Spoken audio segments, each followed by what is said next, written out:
2024 లేదా 25లో డిగ్రీ లేదా బీటెక్ చదివారా? సాఫ్ట్‌వేర్ జాబ్ కోసం ఎదురు చూస్తున్నారా? అయితే కోడ్ జ్ఞాన్ 100 డేస్ కోర్సులో చేరండి. జాబ్ సాధించండి. Welcome to Suman TV. నేను మీ సుమన్ టీవీ నాగ్. 6 నెలల సమయం, 10 లక్షల రూపాయల అప్పు, 30,000 రూపాయల జీతం. సాధ్యమా? ఈరోజు మనతో పాటు మనీ కోచ్ లాభిశెట్టి మహేష్ గారు ఉన్నారు. వారి మాటలో తెలుసుకుందాం, సాధ్యమా కాదా అనేది. నమస్కారం మహేష్ గారు. నమస్తే అండి.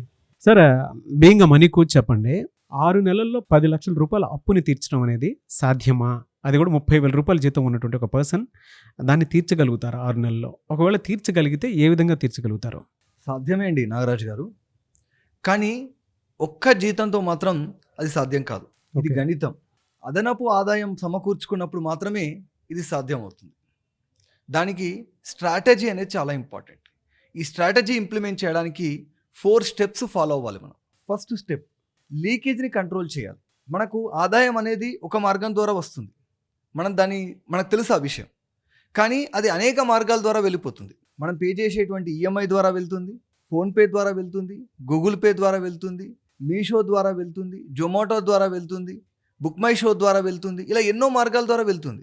అంటే మన యొక్క ఖర్చులను మనం అదుపు చేసుకోలేకపోతే ఎంత సంపాదించినా అది వృధాగానే ఉండిపోతుంది. కాబట్టి క్రెడిట్ కార్డ్ యూసేజ్ని ఖచ్చితంగా మనం ఆపాలి. ఎప్పుడైతే మనం ఖర్చులను కంట్రోల్ చేయలేమో ఎంత సంపాదించినా వృధాగానే మిగిలిపోతుంది. కాబట్టి ఫస్ట్ స్టెప్లో మనకి ఎన్ని మార్గాల ద్వారా అయితే డబ్బు మన దగ్గర నుంచి వెళ్తుందో దాన్ని ప్రతిరోజు రాయగలిగితే దాన్ని ట్రాక్ చేయగలుగుతాము.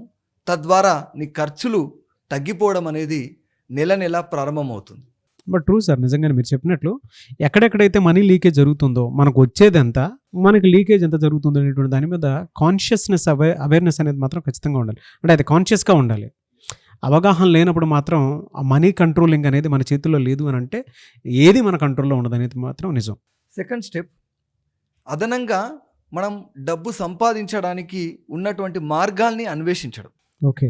వాస్తవంగా ఇప్పుడు చూస్తున్నట్లయితే బిజినెస్, ట్రేడింగ్, క్రిప్టో వీటన్నిటి కూడా చాలా సమయము మరియు పెట్టుబడి అవసరం. కానీ అలా కాకుండా జెన్యూన్గా తక్కువ సమయంలోనే ఎక్కువ సంపాదించడానికి 2 మార్గాలు ఉన్నాయి. ఓకే.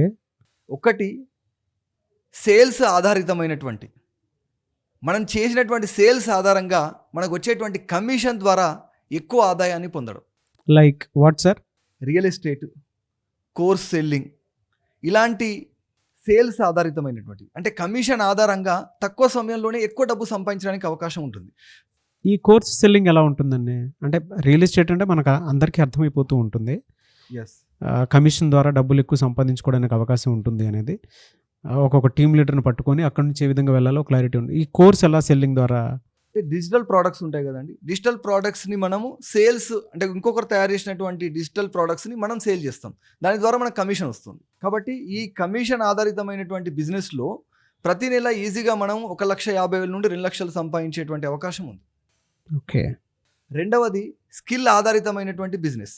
మనం ఏదైనా ఒక స్కిల్ ఫ్రీలాన్సింగ్ ద్వారా, అంటే వీడియో ఎడిటింగ్ చేయడం కావచ్చు, సోషల్ మీడియా హ్యాండ్లింగ్ చేయడం కావచ్చు, ఇవన్నీ మనము ఈ వర్క్ చేయడం ద్వారా 30 నుంచి 45 రోజుల్లో మనం పేమెంట్ పొందడానికి అవకాశం ఉంటుంది. ఎవరైతే కాంటెంట్ మేకింగ్ చేసేటువంటి వాళ్ళు ఉన్నారో వాళ్ళకి కనుక మీరు హెల్ప్ఫుల్గా మారినా కూడా మీ ఐడియాస్ కనుక నచ్చితే దానికి కూడా పే చేస్తారు. సో ఫ్రీలాన్సింగ్లో అది కూడా ఉంది. ఎవరైనా సరే టాప్ ఇన్ఫ్లుయెన్సర్స్ ఎవరైతే ఉంటారో వాళ్ళ దగ్గర మీరు కాంటెంట్ మేకింగ్కి హెల్ప్ఫుల్ అవుతాను అని మీకు అనిపిస్తే మీ దగ్గర ఆ స్కిల్ కనుకుంటే మీరు వాళ్ళని అప్రోచ్ అవ్వచ్చు.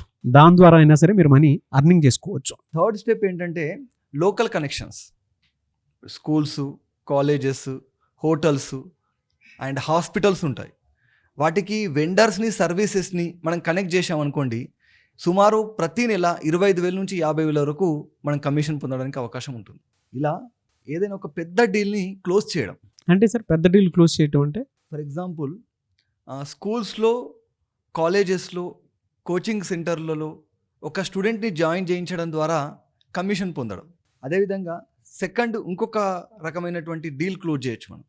ఏంటి సార్ అదే? Job placements.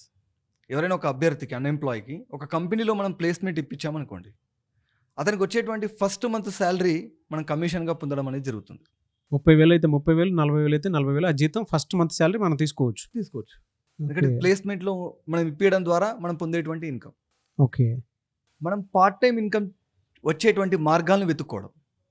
అంటే ప్రతిరోజు కూడా సుమారు 4 నుంచి 6 గంటలు మన ఖాళీ సమయాన్ని మనీ జనరేట్ చేయడానికి, అంటే ఫాలోఅప్స్ చేయడము, మీటింగ్స్ కండక్ట్ చేయడము, ఇలాంటి వర్క్ చేయడం ద్వారా మనకున్నటువంటి ఈ విశ్రాంతి సమయంలో ఎక్కువ అమౌంట్ జనరేట్ చేయడానికి అవకాశం ఉంటుంది. కాబట్టి ఈ పార్ట్ టైం ఇన్కమ్ ఎలా చేయాలి? మన యొక్క గోల్ ఫోకస్డ్గా వర్క్ చేసినప్పుడు మాత్రమే ఆ పార్ట్ టైం ఇన్కమ్ అనేది మన యొక్క అప్పును తీర్చడానికి అవకాశం ఉంటుంది. సో రెగ్యులర్ ఫాలోఅప్స్ చేసుకుంటూ ఉండాలి పార్ట్ టైం ఎక్కడెక్కడ దొరుకుతుంది అనేది. 4th స్టెప్లో మనకు ఉండేటువంటి ఈ అప్పును ఈఎంఐ రూపంలో తీర్చుకుంటూ వెళ్తే అది ఎప్పటికి కూడా తీరదు. కాబట్టి ఇలా పెద్ద డీల్స్ ద్వారా వచ్చినటువంటి డబ్బు ఏదైతే ఉందో ఆ వచ్చినటువంటి డబ్బు ద్వారా లంసంలో మనం లోన్ అనేది క్లియర్ చేయాలి. ఈఎంఐ ఆధారంగా క్లియర్ చేస్తే అది మనకు తీరదు. కాబట్టి లంసం మొత్తంలో క్లియర్ చేయాలి.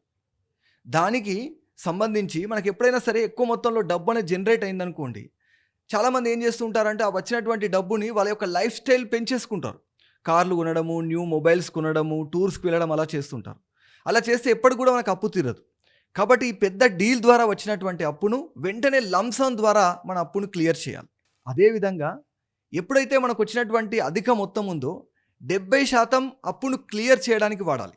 20% మనం ఒక ఎమర్జెన్సీ ఫండ్ అనేది తయారు చేసుకోవాలి. అన్ఎక్స్పెక్టెడ్గా ఏదైనా జరగవచ్చు కాబట్టి ఆ 20% డబ్బును అలా మనము ఎమర్జెన్సీ ఫండ్గా క్రియేట్ చేసుకుంటూ 10% మన యొక్క లెర్నింగ్కు కేటాయించాలి.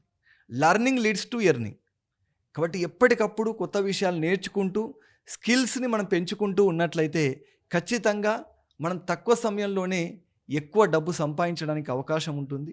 కాబట్టి ఇదొక మ్యాజిక్ కాదు, ఇదొక సిస్టమ్, ఒక స్ట్రాటజీ. ఇది ఫాలో అయితే ఖచ్చితంగా 6 నెలల కాలంలో 30,000 ఆదాయం ఉన్నా సరే 10 లక్షల అప్పును మనం తీర్చేయచ్చు. ఎనీవేస్ థ్యాంక్ యూ అండి. Thank you so much Mahesh గారు. అయితే చాలామంది మీ దగ్గర పర్సనల్ అపాయింట్మెంట్ తీసుకొని 2026లో ఫైనాన్షియల్ ప్లానింగ్ పెట్టుకుందాము అనుకున్నటువంటి వాళ్ళు చాలామంది ఉన్నారు. సో అటువంటి వాళ్ళు మీ అపాయింట్మెంట్ తీసుకోవాలంటే ప్రాసెస్ ఏంటి? స్క్రీన్ పైన కనిపించేటువంటి నంబర్కి కాల్ చేస్తే సరిపోతుంది, నా అపాయింట్మెంట్ దొరుకుతుంది. థ్యాంక్ యూ అండి. Thank you so much Mahesh గారు. చూసారు కదండి వీడియో. ఈ వీడియోపై మీ అభిప్రాయం కమెంట్ బాక్స్లో పోస్ట్ చేయండి. ముఖ్యంగా మీరు కనుక ఫైనాన్షియల్ ప్లానింగ్కి సంబంధించి 2026లో మీరు ఏ విధంగా పెట్టుకోవాలనుకున్నటువంటి వాళ్ళు ఎవరైతే ఉంటారో మహేష్ గారిని అప్రోచ్ అవ్వాలి అనుకుంటే స్క్రీన్ మీద మీ కాంటాక్ట్ నెంబర్ కనిపిస్తుంది. దానికి మీరు కాల్ ఆర్ మెసేజ్ వాట్సాప్ చేసినా సరే అపాయింట్మెంట్ బుక్ చేసుకోండి. ఈ వీడియో లైక్ చేయండి, షేర్ మాత్రం తప్పకుండా చేయండి. ఇలాంటి మరిన్ని వీడియోస్ కోసం మా ఛానల్ ఫాలో అవ్వండి. Thank you.